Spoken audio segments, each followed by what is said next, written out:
अस्सलाम वालेकुम दोस्तों, आज हम एक ऐसी जगह की सैर करने जा रहे हैं जिसे दुनिया की छत कहती है। एक ऐसी सरजमीन जो सतह समंदर से औसतन 14,000 फुट बुलंदी पर है, यानी यहाँ का सबसे नीचा इलाका भी कोह पैमाओं की मंजिल से ऊंचा है। ये वो जगह है जहाँ बुद्ध मत के राहिब सदियों से दुआएं पढ़ते आए हैं, जहाँ दुनिया का सबसे मशहूर और सबसे ऊंचा महल खड़ा है, जहाँ एक पहाड़ को 4 मुख्तलिफ मज़ाहिब मुक़द्दस मानते हैं और जहाँ से दुनिया का सबसे बड़ा दरियाओं का निज़ाम जन्म लेता है। जी हाँ दोस्तों, आज हम बात करेंगे तिब्बत की, वो पुरअसरार और रूहानी सरजमीन जो हजारों साल से दुनिया को हैरान करती आई है। यहाँ का पोटाला महल क्या है, कैलाश पर्वत और मनसरवार झील क्यों दुनिया के मुकद्दस तरीन मकामात में हैं? तिब्बत और चीन का क्या ताल्लुक है, दलाई लामा कौन है और वो कहाँ है, और पाकिस्तानी यहाँ कैसे जा सकते हैं? ये सब और बहुत कुछ आज की वीडियो में जानेंगे। वीडियो को आखिर तक देखें, क्योंकि तिब्बत की वो जगह जो पाकिस्तानियों और भारतीयों के लिए सबसे मुकद्दस है, इसका जिक्र आखिर में करूंगा। चैनल को अभी सब्सक्राइब करें और ये वीडियो अपने दोस्तों के साथ जरूर शेयर करें।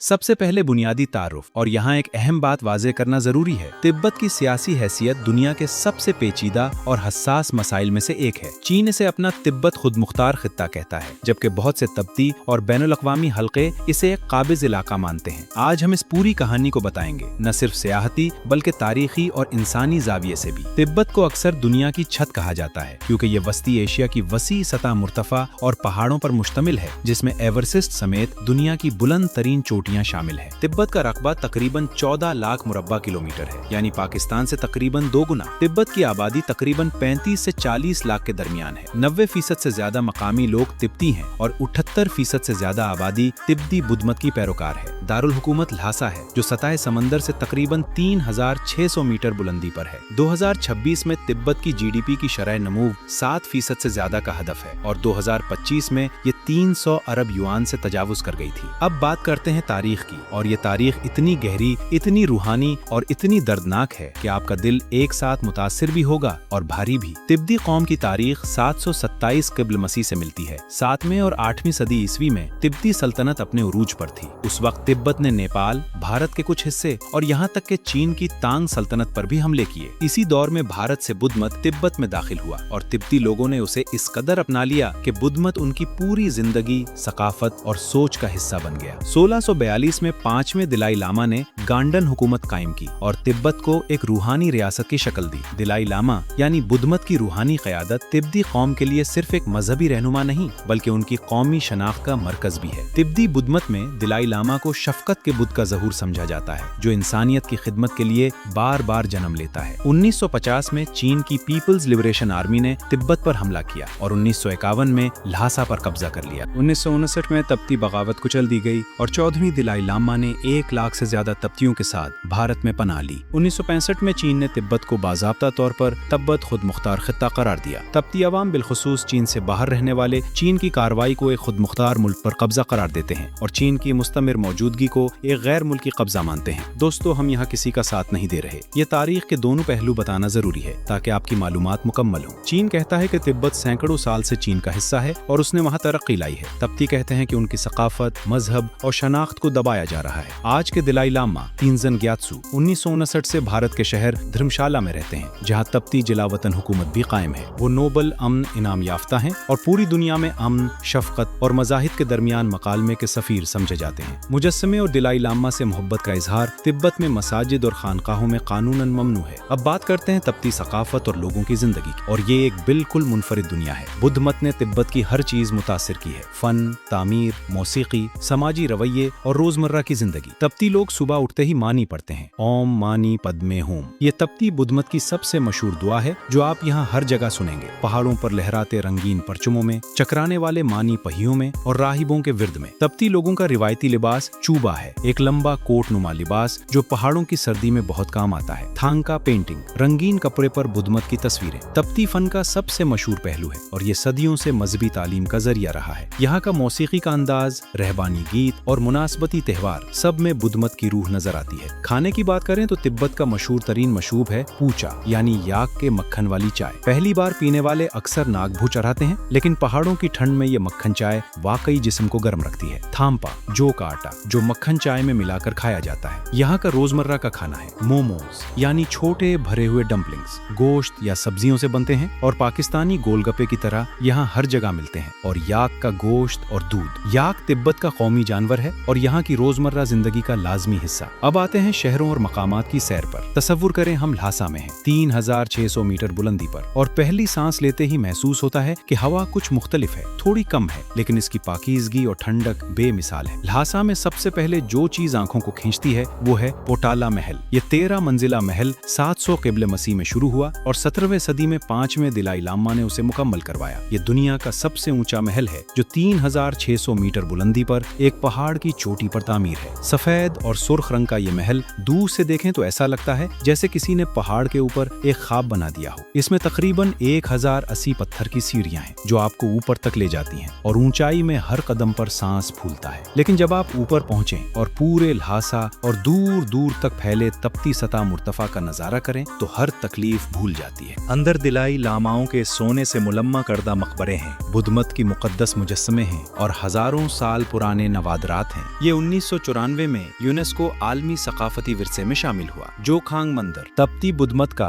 सबसे मुकद्दस मंदिर है, जहाँ 12 साला बुद्धा की मुजस्समा मौजूद है जो पूरी दुनिया में इस मजहब की सबसे मुकद्दस अलामत है। मंदिर के गिर्द बार खोर स्ट्रीट ल्हासा की सबसे कदीम गली है, जहाँ हमेशा जायरीन का हुजूम रहता है। कुछ लोग मंदिर के गिर्द साखत यानी सजदा करते हुए चक्कर लगाते हैं, माथा और हाथ जमीन से लगाते हैं, उठते हैं, आगे बढ़ते हैं और फिर माथा टिकते हैं। ये मंजर देखकर आपके अंदर कुछ हिल जाता है। द्रीपोंग मोनेस्ट्री और सीरा मोनेस्ट्री, सुबह के वक्त वहाँ राहिब जमा होते हैं, दूसरे के सामने हाथ बजाते हुए मुबाहिसा करते हैं। ये तपती राहबाना तालीम का एक अनोखा अंदाज है जो देखने वालों पर गहरा असर छोड़ता है। ल्हासा से निकलकर जुनूब की तरफ बढ़ें तो यामद्रूब झील आती है, फिरोजी रंग का वो पानी जो आसमान को आईना दिखाता है और जिसके गिर्द सफेद बर्फ पोश पहाड़ खड़े हैं। यहाँ से मजीद आगे बढ़ें तो गयानत से का पुराना कस्बा आता है और फिर शिगात से, जहाँ ताशिलनपो मोनेस्ट्री है, दूसरे सबसे अहम लामा यानी पाचन लामा का मकाम। दोस्तों, यहाँ एक इंतहाई दर्दनाक बात बताता हूँ। 1995 में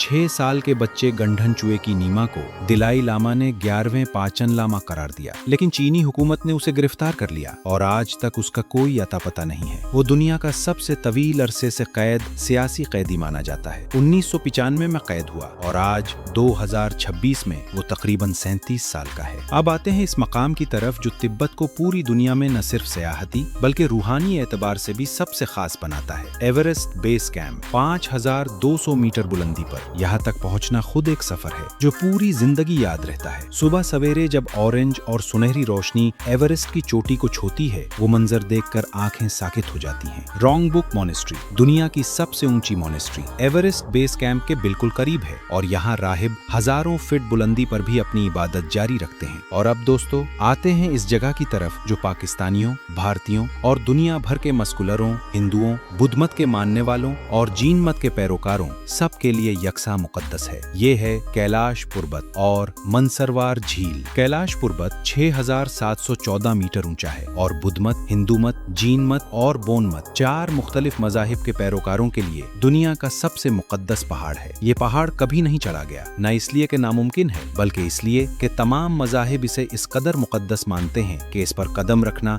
गुस्ताखी समझा जाता है। कैलाश के गिर्द कोरा यानी परकरमा लगाना, 50 किलोमीटर का पैदल चक्कर लाखों अकीदतमंदों की आरजू है। कहा जाता है कि कैलाश की एक परकरमा एक उम्र के गुनाह धो देती है और जो ये परकरमा 13 बार करे वो नरवान हासिल करता है। मनसरवार झील 4500 मीटर बुलंदी पर दुनिया की सबसे ऊंची मीठे पानी की झील। इसे हिंदू मत में बहुत मुकद्दस माना जाता है। इसका पानी इतना साफ है कि तह तक देखा जा सकता है और इसके नीले पानी में कैलाश का अक्स देखना एक ऐसा तजर्बा है जो दिल को हिला कर रख देता है। भारत और पाकिस्तान दोनों ने चीन के साथ कैलाश मनसरवार यात्रा को बहाल करने के लिए मुआहदात किए हैं और 2025 में भारतीय जायरीन ने ये सफर किया। अब बात करते हैं नामतसू झील की। ये दुनिया की सबसे बुलंद नमकीन झील है जो 4718 मीटर बुलंदी पर वाक़ है। इसके बिल्कुल शफाफ फिरोजी पानी के गिर्द बर्फ पोश चोटियां हैं और गुरूब आफ्ताब के वक्त इसका मंजर इस कुर्राए अर्ज के हसीन तरीन मनाजिर में से एक है। अब बात करते हैं सफर के अमली पहलुओं की। तिब्बत दुनिया में गैर मुल्की सयाहों के लिए सबसे पाबंदियों वाली जगहों में से एक है। तिब्बत जाने के लिए पहले चीन का वीजा लेना होता है, फिर तिब्बत का खुसूसी तिब्बत ट्रैवल परमिट जो तिब्बत टूरिज्म ब्यूरो जारी करता है, और कुछ इलाकों के लिए मजीद इजाजतनामों की जरूरत होती है। गैर मुल्की सयाह अकेले तिब्बत नहीं जा सकते, एक मकामी रजिस्टर्ड गाइड और ड्राइवर लाजमी है, और सफर पहले से मंजूर शुदा रास्तों पर करना होता है। 2026 में कैलाश पर्वत पर रोजाना सयाहों की तादाद महदूद है और मिंसरवार झील पर नई पाबंदियां भी हैं, इसलिए पहले से मंसूबाबंदी बहुत जरूरी है। ल्हासा के 10 दिन के सफर का अंदाजा फी शख्स $500 से $700 गाइड, गाड़ी और परमिट के लिए है, जबकि रिहाइश और खाना अलग है। तिब्बत जाने का बेहतरीन वक्त अप्रैल से अक्टूबर है। सर्दियों में बहुत सी जगहें बंद हो जाती हैं और सर्दी इंतहाई होती है। दोस्तों, एक अहम बात जो तिब्बत जाने वाले हर सयाह को मालूम होनी चाहिए, हाई ऑल्टीट्यूड सिकनेस यानी ऊंचाई की बीमारी। तिब्बत में ऊंचाई की वजह से हवा में ऑक्सीजन कम होती है और नए आने वालों को सरदर्द, सांस फूलना और मुतली हो सकती है। इसीलिए माहिरीन मशवरा देते हैं कि पहले 2-3 दिन आराम करें, पानी ज्यादा पिएं और भारी वर्जिश से बचें। तिब्बत की क्विंघाई तिब्बत रेलवे, जिसे दुनिया की बुलंद तरीन रेल लाइन कहा जाता है, ये रेलगाड़ी बीजिंग या शंघाई से ल्हासा तक चलती है और रास्ते में 5000 मीटर से ज्यादा ऊंचाई से गुजरती है। ट्रेन में ऑक्सीजन का खास इंतजाम है ताकि मुसाफिर सफर के दौरान बीमार न पड़े। दोस्तों, तिब्बत एक ऐसी जगह है जो आपको अंदर से बदल देती है। पोटाला महल की सीढ़ियां चढ़ते हुए जब सांस फूले और आप रुक कर पीछे देखें तो ल्हासा का पूरी फैलाव और उफक तक पहाड़, ये मंजर आंखों में उतर जाता है। कैलाश की परिक्रमा करते हुए जब हर कदम पर सांस मुश्किल हो लेकिन अकीदत आपको आगे खींचती रहे, वो लम्हा आपकी जिंदगी का सबसे बड़ा रूहानी तजुर्बा बन जाता है। और नामत्सू के किनारे जब रात को सितारे इस कदर करीब नजर आएं कि लगे हाथ बढ़ाओ तो छू लो, तब आप समझते हैं कि ये जगह दुनिया की छत क्यों है। लेकिन तिब्बत सिर्फ कुदरती हुस्न और रूहानी तजुर्बा नहीं, ये एक ऐसी कौम की कहानी भी है जो अपनी सकाफत, अपने मजहब और अपनी शनाख्त को जिंदा रखने के लिए लड़ रही है। उनकी कहानी जानना, उनके फन, मौसीकी और मजहब को समझना, ये भी तिब्बत के सफर का एक हिस्सा है। तो दोस्तों, बताएं, तिब्बत के बारे में जानकर आपके दिल में क्या आया? क्या आप यहाँ जाना चाहेंगे? और अगर जाएं तो सबसे पहले पोटाला महल, कैलाश पर्वत या एवरेस्ट बेस कैंप कहाँ जाना पसंद करेंगे? नीचे कमेंट में जरूर बताएं। अगर वीडियो पसंद आई तो लाइक का बटन अभी दबाएं और चैनल को सब्सक्राइब करें ताकि दुनिया के इन अनोखे और हैरानकुन मकामात की वीडियोस आप तक पहुंचती रहें। ये वीडियो अपने इन दोस्तों को भेजें जो कहते हैं सैर सिर्फ पास वाली जगहों की होती है। उन्हें बताएं कि दुनिया में तिब्बत जैसी जगहें हैं जो रूह को झंझोड़ कर रख देती हैं। मिलते हैं अगली वीडियो में।